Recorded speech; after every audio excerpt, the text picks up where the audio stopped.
Thank you, Alex, and good afternoon, everyone. I'm Stephanie Himoff, and I'm the EVP of Publisher of Outbrain, responsible for the global growth of our publishing business. So far, we've heard a lot about what does attention mean to the advertising world, both in terms of strategic planning and media execution. We've also heard from a previous panel about attention metrics, alluding to some recommendation about what could happen in a publishing environment. So I'm delighted to welcome you, Anthony, to represent the publishing industry and to hear your views. Anthony, you are the head of commercial success at The Telegraph. I'm going to read your LinkedIn profile, and according to LinkedIn, you describe yourself as an expert in delivering meaningful brand experiences in premium digital environment, and you're passionate about building a fair and sustainable industry for all. I'd just like to say that wasn't me that wrote that. That was my colleague, Gavin. Very clever, very clever marketing person. We like the sound of it.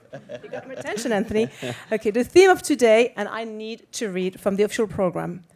In the intricate tapestry of publishing, The Telegraph doesn't just chase attention, they command it. Dive into a captivating fireside chat that explores the very soul of the attention strategy, grasps the mastery behind the Telegraph approach, where attention isn't merely about catching the eye, but resonating deeply, touching both the heart and intellect. Well, I hope I got your attention. But let's dive straight into the conversation, Anthony, if we may. When we met last time, we talked about, what does attention mean, and you share your views that there's a lot of buzzword right now, and attention means a lot of different things to different people. Publishers are all, trying different ways to push their attention initiatives forward. So, for The Telegraph, high premium publisher, what does high intention means to you in The Telegraph? So I think our journey in terms of interrogating what attention means to us and what quality attention quite specifically means to us really started when we shifted towards our subscription-first strategy, because that then, inevitably had a massive impact on our advertising proposition. Up until then, we had, like so many other publishers, been predominantly selling based on our ability to reach a certain scale, and obviously, still using things like clicks and in-view rate at a very top level as a kind of proxy for what quality looked like. And obviously, with the changes to the subscription strategy, we put a paywall up. We made some massive changes to our website to really make it a premium reader-first environment, which meant taking away some of the intrusive formats that we'd, potentially been relying on in the past. So we really had to go back to the drawing board and say, actually, we can't rely on those things anymore. But equally, what we were seeing is we had this highly engaged audience, because we were now focused on a paid audience that were really engaged with the Telegraph as a brand.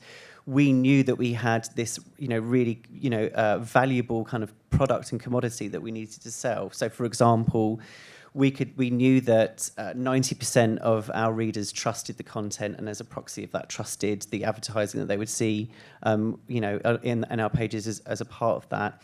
55% of our readers actually explicitly said that they had made a purchase decision off the back of seeing something in the Telegraph.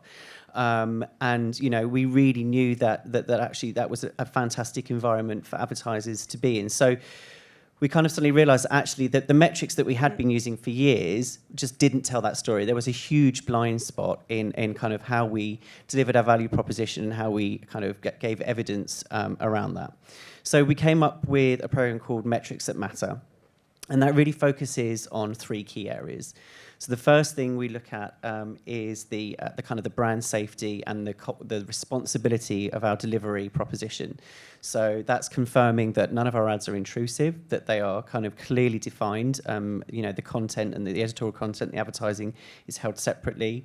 Things like we use Moat, for example, to do things like the quality score. So not just looking at the URL string, but actually the entire content, looking for things like grammatical errors, repetition, and actually I think Moat will even do kind of a plagiarism test as well. So that enables us to prove with a tangible number that the content is of a certain quality.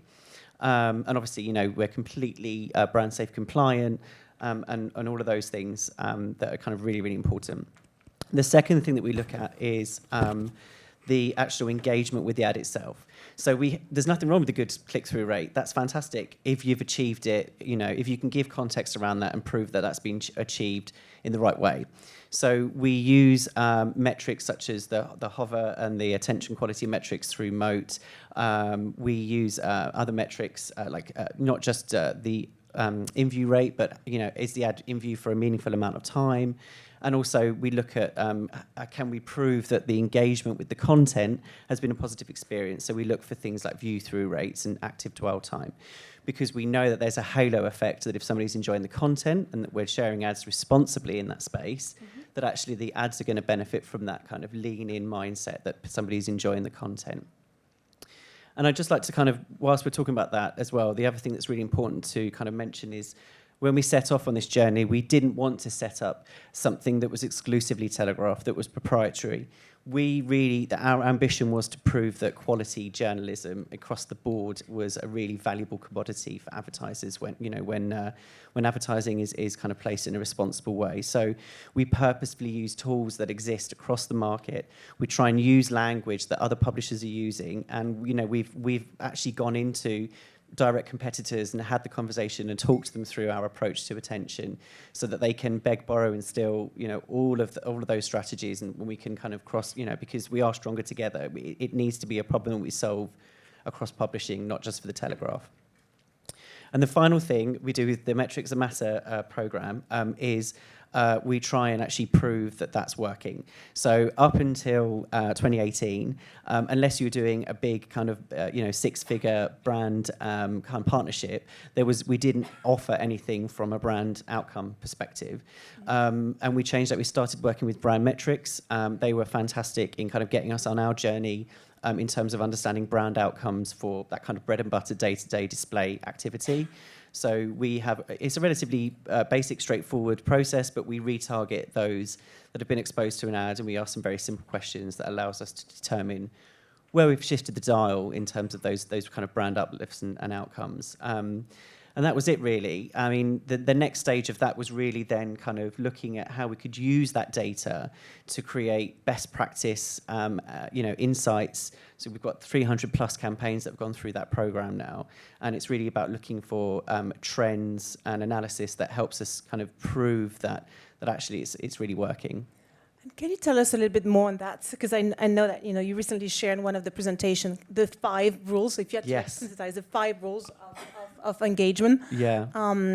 And I think you had a very catchy headline, which was engage versus enrage. Yeah. So could you share with the audience a little bit more about your view and the kind of the 5 rules, the golden rules? Yeah. So the 5 rules, I mean, just to very briefly cover them, it's really about thinking outside we call it thinking outside the frame or thinking outside the box. And actually, so much of the measurement that's in place at the moment is thinking about what's happening inside the frame of an ad.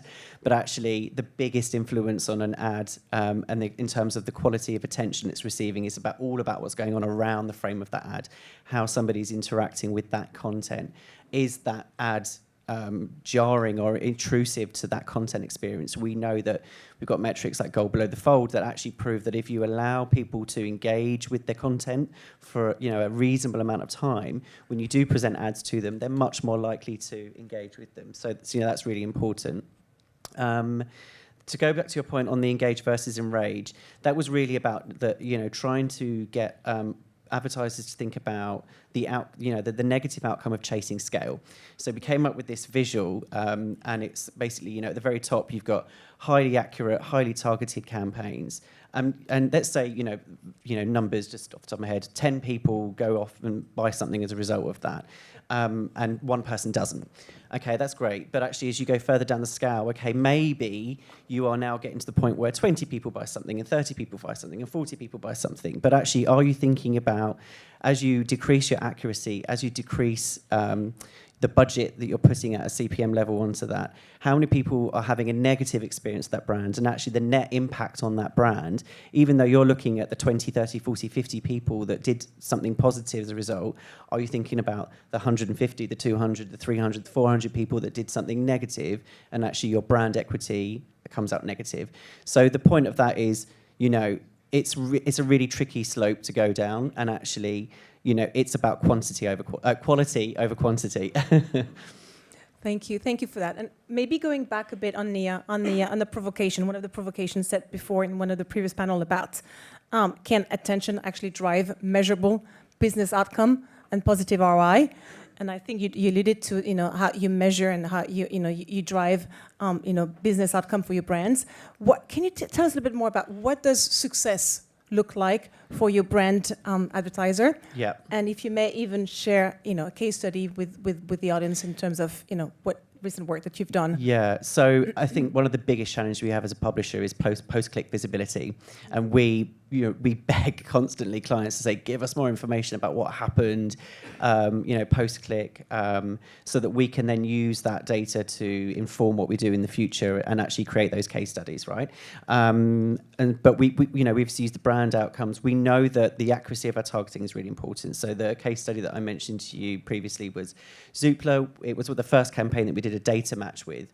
And we wanted to prove that actually that data match and having the accuracy of targeting data was going to be crucial to the success of the campaign. We saw a 6-fold increase in the action intent towards Zoopla as a brand compared to the benchmark for a property campaign. So that was a fantastic thing. But actually, to your point on brand outcomes, we're also looking at ways that we can use, we see ourselves as a data business now. We have a unique user ID for each of our engaged users and readers. We call them readers, not users.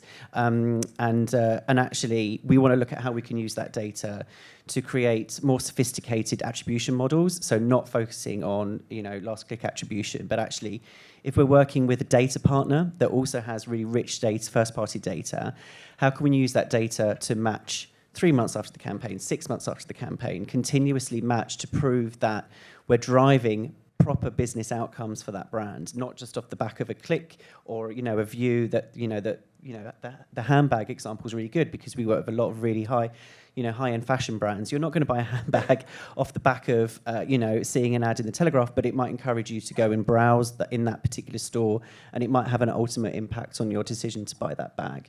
But we can't prove that through a click because they're not going to go to a landing page and buy it. The whole point of buying a designer handbag is you go into the store, right?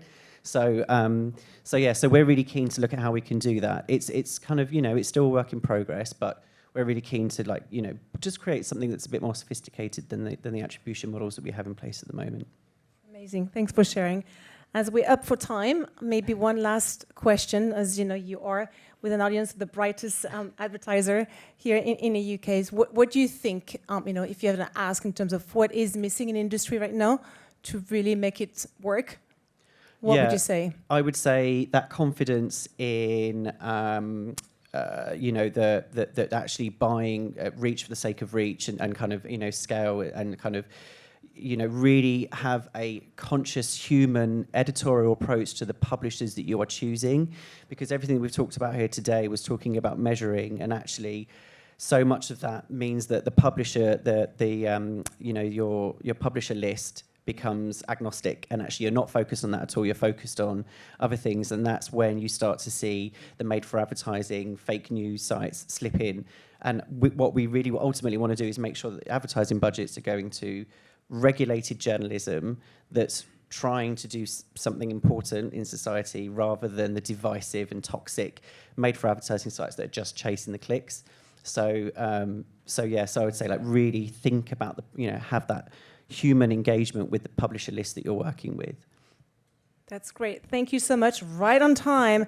Please join me in saying a huge thank you to you, Anthony, for representing so well the publishing industry and the need for high-quality journalism. Thank you. I can't believe that we've actually just got 2 sessions left. Time has absolutely flown by. No Attention event would be complete without a discussion about rats, religion, and radical transparency. And there isn't a single better person on this planet to give us that than my good friend Peter Grant. So if you could please unleash a torrent of applause for Peter Grant as he joins the stage.